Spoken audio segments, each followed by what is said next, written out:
Subscribe to our YouTube channel and press the bell icon to get the latest updates.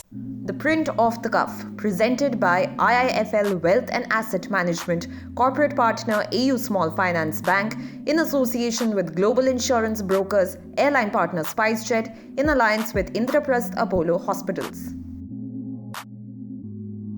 When my father passed away in 2002, I was very emotional because I didn't consider myself a great son. I was a good son, but I knew at the back of my mind throughout my young adult days that I can be better.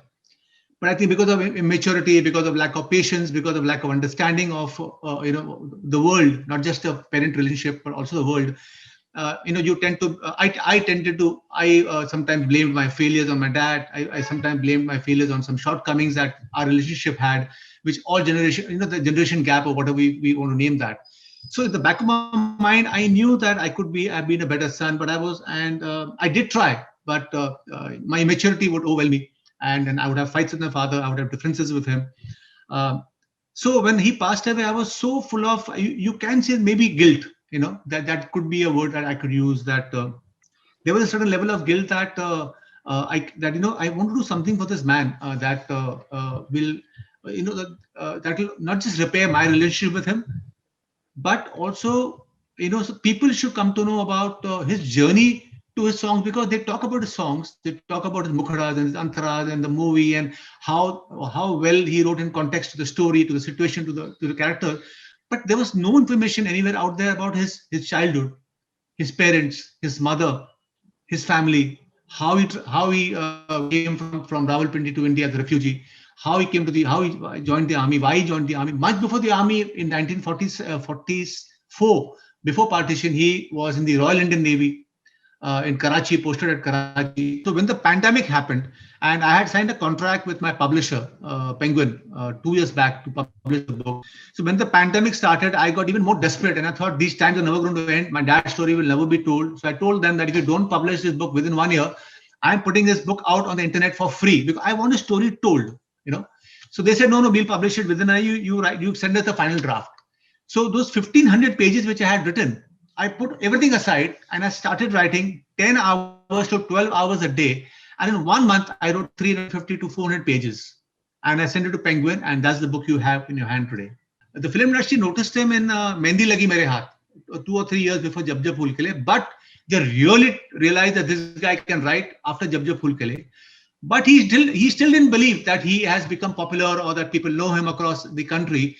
But when Milan released, and he got a lot of praise for his work, he still didn't believe that he has arrived. I mean, what people were calling him arrived in their own terms at that time. What happened was he was traveling by the Punjab Mail. He was going to, I think, Delhi or Lucknow for some work, whatever reason. And Firozpur to Bombay. Okay. Punjab Mail.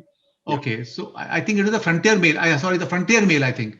Right. And in the middle of the night, the train stopped at some obscure village, obscure place. There was no electricity, there was no light, there was nothing, not even the kerosene lantern, that hurricane lantern.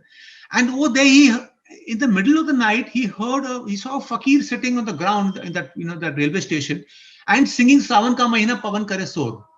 And that's when he realized that, oh my God, if my song can be sung in this obscure village by a fakir and help him eat his 2 meals a day, by singing, if he's earning some money through my song, and in a place where no film brochure has reached, no film hoarding has reached, no film star has gone to inaugurate the film. अगर ऐसे गांव में मेरा कोई एक फकीर गाना गा रहा है और 2 वक्त की रोटी कमा रहा है, आनंद बख्शी तू वाकई में हिट हो गया.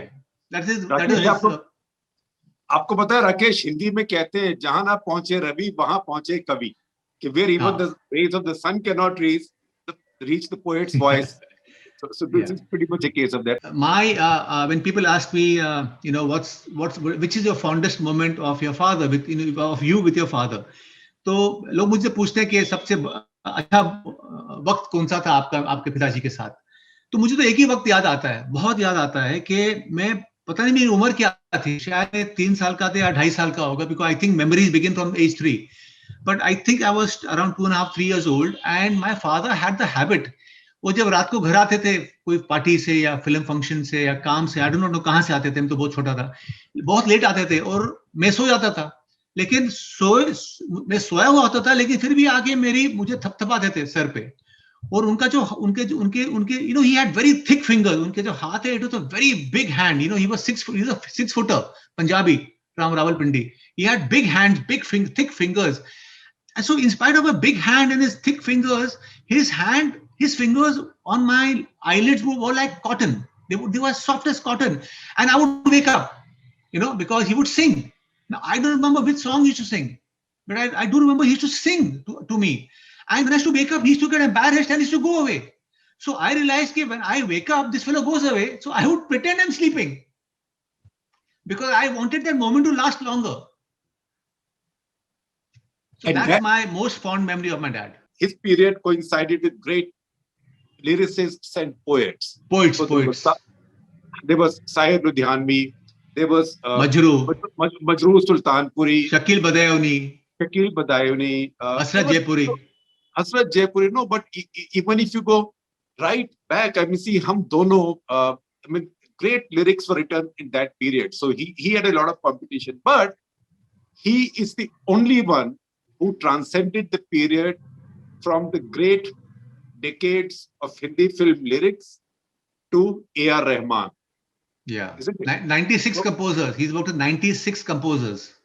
Right. So, and 250 directors. So between LPs, the transition from long play to A.R. Rahman. Yeah.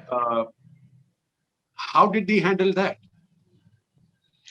I remember he would say that I don't believe in camps. I don't believe in camp. मैं कैंपगिरी में believe नहीं करता हूँ.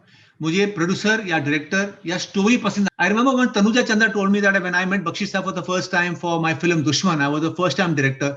और मैंने बख्शी साहब से कहा कि बख्शी साहब, मैं महेश भट्ट जी के वहां से आई हूँ और मैं एक फिल्म बना रही हूँ, मेरी पहली फिल्म है और हमारा बजट बहुत कम है, तो I don't think we can afford you, लेकिन मेरी बड़ी ख्वाहिश है बचपन से कि मैं आपसे साथ एक दिन काम करना चाहती हूँ.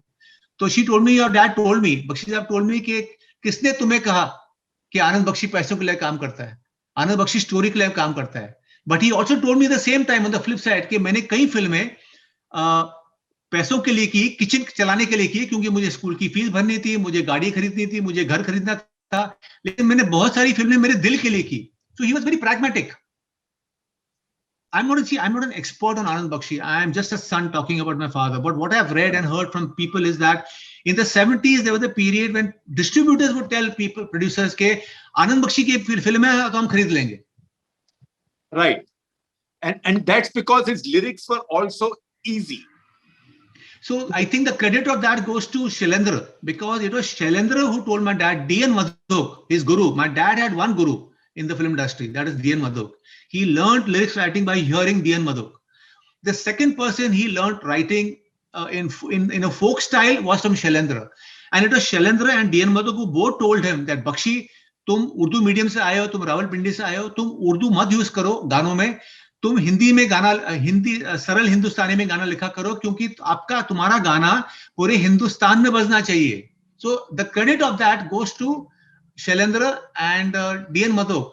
When people ask my father that Bakshi साहब, how do you write so simple? आप तो जीनियस हैं, आप कैसे इतना सिंपल लिख लेते हैं, उसका राज क्या है, इसकी सीक्रेट क्या है?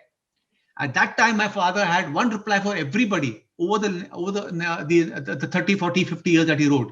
He would say, इसमें कुछ जीनियस नहीं है, इसमें कोई स्किल नहीं है, मैं सिर्फ 8वीं पास हूं और मेरे पास चंद शब्द ही थे हिंदी के मैंने जो पढ़े थे, तो मुझे जो कहना है, मैंने जो सीखा है, जो सुना है, जो पढ़ा है, because he was a voracious reader. मुझे मेरे पास चंद शब्द ही है हिंदी के जिसमें मुझे उनको पिरोना पड़ता है. तो इसमें कोई जीनियस का काम नहीं है. इट इज माय लिमिटेशन जो आप लोगों को पसंद आ गया है. ये जो आपने जिक्र किया गाने का, ये गाना फिल्म के लिए नहीं लिखा गया था, ये बख्शी साहब ने लिखा था from his own experiences when he came to Bombay for the first time. तो नेचुरली ही इनिशियली फेल्ट कि मैं फौजी हूं, and you know what happened when you are fauji in the 1960s and 50s and 70s, 60s, 50s, there was a lot of respect. Not that there is no respect now for Faujis, but at that time they used to salute you, give you a chair, give you food, give you water. आप कोई भी गांव में जाओ, खड़े हो जाते थे लोग आपके लिए. तो ही थॉट यार मैं तो फौजी हूं, मैं जहां जाता हूं मुझे इज्जत मिलती है, तो मुझे बंबई में तो बहुत इज्जत मिलेगी. लेकिन यार no one bothered, no one bothered. He show always introduce himself saying मैं एक फौजी हूं, मैं गाने लिखता हूं, मैं एक फौजी हूं, मैं गाने लिखता हूं. ही रियलाइज कि कुछ वैल्यू ही नहीं है यहाँ कहने की फौजी. He thought he will get some more importance. So this line, यहाँ मैं अजनबी हूँ, I feel is something which we all experience throughout our lives, whether when we go to a new school or a new college, or we enter a new clan, a new group of people, or a new office, we do feel out of place. And I remember when I asked Anandji Bhai, Kalanji Anandji Bhai, that tell me something, how would you describe my father after working with him for so many years, almost 34 films and knowing him for so many years? Can you describe him in a song? He said, हाँ, यहाँ मैं अजनबी हूँ. So I said, give me a reason why do you describe Bakshi Saab with these lines? He said, क्योंकि आपके father के साथ हमने इतना काम किया, हमने इतनी सिटिंग्स की, हमने इतना अच्छा काम किया, लेकिन आपके फादर आते थे, गाना लिखते थे चुपचाप और चले जाते थे. He never hanged with us. He would not hang with anybody. Same for LP, same for RD, same for SD. He would write and move on. He was like an outsider, even with us, even though we worked on 34 films almost, but he was always like an outsider with us. And with people in general, he always thought he doesn't belong here. आया है मुझे फिर याद वो जालिम गुजरा जमाना, मुकेश की आवाज है, क्या बात. तो नेवर से ये सब मिलन के पहले की फिल्में. Yeah, and they are fabulous songs. I personally feel that after I discovered, see, I did not know Anand Bakshi. I knew Daddy. वो मेरे डैडी थे मेरे लिए. हमको क्या मतलब होगा डैडी से? स्कूल की फीस, गाड़ी चाहिए रात को बाहर जाने के लिए, पिकनिक में जाना है, या मम्मी को कहीं लेके जाना है तो गाड़ी चाहिए, ड्राइवर चाहिए, जो भी चाहिए. I had to discover the lyricist, and that took me 18 years.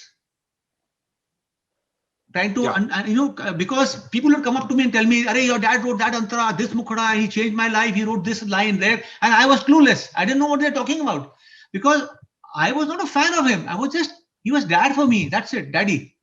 So I had to discover my father. And when I discovered him, I found out something, that the songs he wrote in the 60s are far superior to his songs of 70s which people are singing today also. You must go and hear Anand Bakshi's 60s songs. They are awesome. Because from the same, which you just said. From the same film Devar, there is also बहारों ने मेरा चमन लूट कर खिजाओं को इल्जाम क्यों दे दिया. It is as profound as can be in very simple words. But will you agree with me and my colleague Shreya Sharma, who is I think in my newsroom the only person who knows better than me, more than me. Oh yeah, he's a big fan of Bakshi Saab. I know him, man. So the only one who knows more about cricket and about Hindi film music than me. I have to say that. Yes. So he tells me that Amar Prem is the big hallmark of Anand Bakshi's talent. Amar Prem working with Rajesh Khanna and Sharmila Tagore at their peaks, S.D. Burman at his best in a Bengali milieu. So tell us about Amar Prem. And I know that many people will not remember, पर ये क्या हुआ, कैसे हुआ, कुछ तो लोग कहेंगे चिंगारी कोई भड़के. So चिंगारी कोई भड़के, my father's favorite song. I have seen my father cry while singing the song at night in our wedding parties or birthday parties or film gathering of friends only. Not publicly, just gathering of friends and family. He would start crying while singing the song. It was his favorite song. And it took me many years, only after he passed away, I realized why it was his favorite song.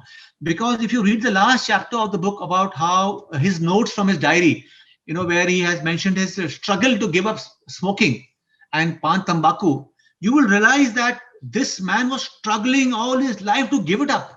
And what is he saying in that song? चिंगारी कोई भड़के तो सावन उसे बुझाए. सावन जो आग लगाए, तो अगर जो आग मैं खुद लगाना हूं अपने शरीर में, उससे अगर मैं खुद नहीं बुझाऊंगा तो कौन बुझाएगा उसे? And that's why I realized that he suffered. He knew, like he said, that the only person in this whole world who has given me more trouble, the most trouble, is myself. That was his very famous he used to say, कि मैंने ही अपने आप को सबसे ज्यादा तकलीफ दी है जिंदगी में.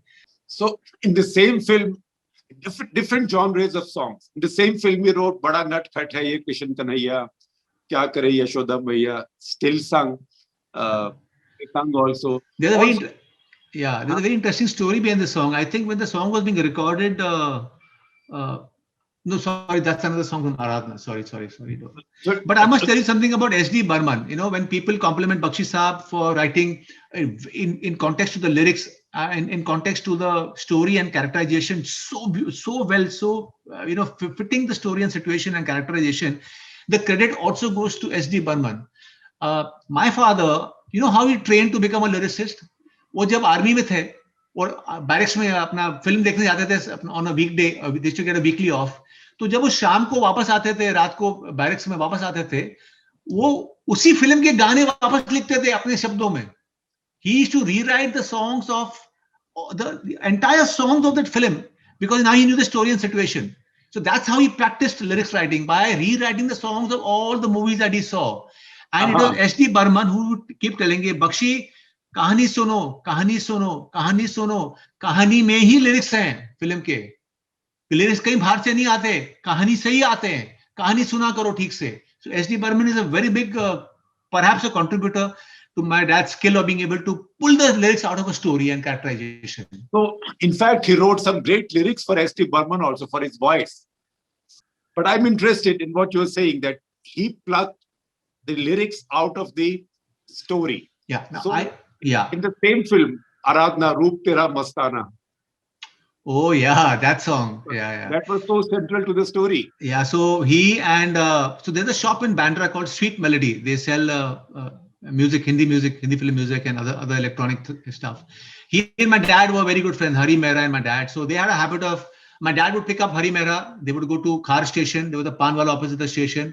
I think it's still there, KK Mishra or something. They would buy the pan, and then they would come back from Sacred Heart School, that lane of Sacred Heart School which joins to SV Road and comes back to Linking Road. And over there, in one of those gullies, suddenly my father, they saw a very pretty girl, बहुत खूबसूरत एक लड़की गुजर रही थी. तो या तो मेरे डैडी ने या हरी मेहरा जी ने कहा कि यार अरे यार देखो क्या चेहरा पाया इस लड़की ने, क्या चेहरा पाया, वाह, like what a beautiful girl.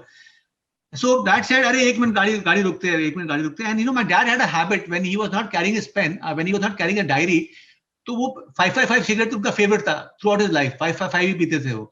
तो 555 का सिगरेट का पैकेट हमेशा लेके घूमते थे और पेन साथ में. तो सिगरेट के पैकेट के ऊपर लिख देते थे जो भी थॉट आया दिमाग में. तो उन्होंने कुछ थॉट लिखा और गाड़ी चला के वापस घर आ गए. 6-7 महीने बाद जब फिल्म लगी तो they went to for the premiere together. और जब ये गाना शुरू हुआ तो that time my father told हरी मेरा, ये देख, याद है तेको, हमने लड़की देखी बहुत खूबसूरत, उसका बड़ा अच्छा चेहरा था, ये अंतरा मैंने तो ये मुखड़ा मैंने तब लिखा था, रूप तेरा मस्ताना, प्यार मेरा दीवाना, भूल हमसे ना हो जाए, ताल या दिल तो पागल है, दिल वाले दुनिया ले जाएंगे, यादें, मुझसे दोस्ती करोगे, all contemporary films. In fact, even the name of the book, नगमे, किस्से, बातें, यादें, ये 2001 की फिल्म है. So 2001, यादें, Subhash घाईस. Yeah. So why did you choose this as your title? क्योंकि ये गाना बख्शी साहब को, सुभाष जी को बहुत पसंद है. I think it's among Subhash ji's favorite songs of Anand Bakshi. And I tried to translate when Taal was being, when Yadin was being made, I was given the task to sit in the editing, and we needed to translate this song, into English for the subtitles. And I asked my father, okay, Dad, can you translate this and give me? ये आपने क्या लिखा है? So he said, बेटा ये गाना translate नहीं हो सकता, ये lyrics translate नहीं हो सकती. These are untransferable. So I was very fond of this song. And when I was writing this book, I never had a title for the book. I had a million titles, of this book. But I think just about when I started writing the final draft, that 1 month I spent 12 to 14 hours a day writing this final draft of 350, 400 pages. That's when the title struck me and I thought, oh my God, मैं क्या लिख रहा हूँ? ये 1 महीने से मैं लिख क्या रहा हूँ? मैं बख्शी साहब के नगमे लिख रहा हूँ, मैं बख्शी साहब के यादें लिख रहा हूँ, मैं बख्शी साहब के किस्से लिख रहा हूँ, और मैं बख्शी साहब की बातें लिख रहा हूँ. तो इससे अच्छा टाइटल तो हो ही नहीं सकता इस किताब का. तो that's when I came up with the title, and I suggested to Penguin, and they were absolutely understanding, and they said, oh my God, this is amazing. You get a title from a song and also to make sense, absolute sense for the book. I mean, it's just gold. It was just gold, It was a teamwork between Anand Bakshi and Lakshmikant Behera, because my dad didn't remember so many names, I'll tell you something very amazing about Anand Bakshi, which nobody knows is mentioned in the book. I don't know whether I mentioned in the book or not. My father, after he wrote a song, and you can speak to the director like Subhash Ghai or around to validate this. After Bakshi Sahab wrote a song and he gave it to Subhash Ghai or Shakti Samanta or to Kalyanji Anandji or to H.D. Burman for the recording, and if he was to lose that paper, if these directors or the music composers were to lose that paper, Anand Bakshi would not be able to recreate it. He would completely forget his songs. When they would come on TV, he would hear it for a while and say, "Are to mera gana hai, are to mera gana hai." So I realized very late in life that my father goes back to ground zero. He erases, he has no memory of what he writes, and because he keeps no memory of what he writes, he is able to recreate the different lyrics on the same situations over the last 42 years. So I think it's important that you do not be aware of what you do. You should not be conscious of your work. You just do your work and leave it and move on. That's what he was. He would do it and move on. He would not remember what he has done. After 2 hours, if the director told him that paper gun gaya, Bakshi Sahab kya likha tha, he would not know. So he would not tear his diary. When a diary gets over, he's used thousands of diaries over his 45 years. He would not get into the diary till the recording is done. He would keep the diary ki khatam ho gayi hai, lekin shayad iski zarurat pad jaye wapas. So he kept no memory of his work. The Print Off the Cuff, presented by IIFL Wealth and Asset Management, corporate partner AU Small Finance Bank, in association with global insurance brokers, airline partner SpiceJet, in alliance with Indraprasth Apollo Hospitals.